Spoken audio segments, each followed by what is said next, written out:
How you doing, good people? This is a bit animal. Well, today I wanted to tell y'all a little bit of a personal story. Um, it's Christmas 1988. My parents had just gotten me a Nintendo Power Set for Christmas, and they informed my aunt because she was kind of stumped on what to get me for Christmas that year. So my aunt, being the well-meaning soul that she is, or was, because she's no longer with us, she ventures out into the wild to go buy a video game for her nephew. She had all intentions of buying Mike Tyson's Punch-Out because that was the most popular, one of the more popular games at that point. And everybody wanted Mike Tyson's Punch-Out. So, gets to one store. They're pretty much sold out of everything they had Nintendo related. Goes to another store that may have some Nintendo games, and she discovers that the only games that they have in stock are Donkey Kong Jr. Math and a board game style game called Anticipation. Well, now, if I had the ability to go back in time, I would probably tell my aunt and an 8-year-old 8-bit animal to get Donkey Kong Jr. Math, never open it, and just hide it. Because a copy of Donkey Kong Jr. Math unopened goes for a considerable sum of money now, and would be quite the crown jewel for a collector. However, I don't have that, so we'll move on.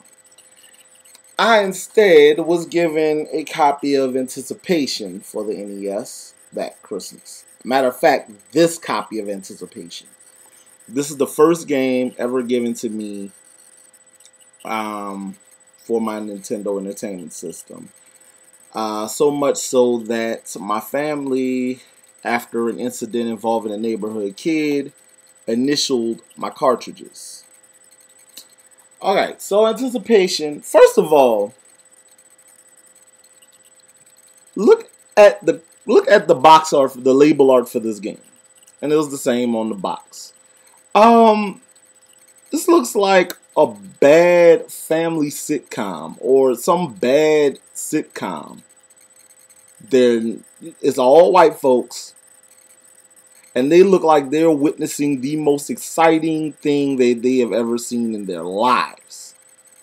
But they're playing a board game. Anticipation was developed by Rare, who later became known for the Donkey Kong Country games, Killer Instinct, stuff like that.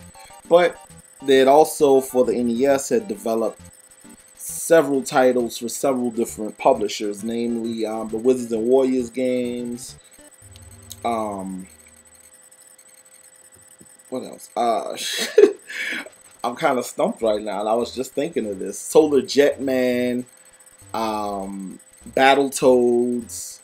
They were big on the NES, and they developed Anticipation. So they were pretty diverse at that point. Now, Anticipation, it wasn't so much fun when you were playing it by yourself, which an 8-year-old 8-bit animal was doing. However, you get a group of people together, especially as you grew older. You get a group of people together, some adult beverages may come into play, and you have quite the party game. It's 4 players at one time. You could probably, if you have a large group of people, you split into teams and everybody take a guess, stuff like that. But it's a standard board game. You have four pieces on the board. Each piece goes around the board, and you have to collect 4 cards. The 4 cards will send you to the next board. You complete all the boards first, you win the game.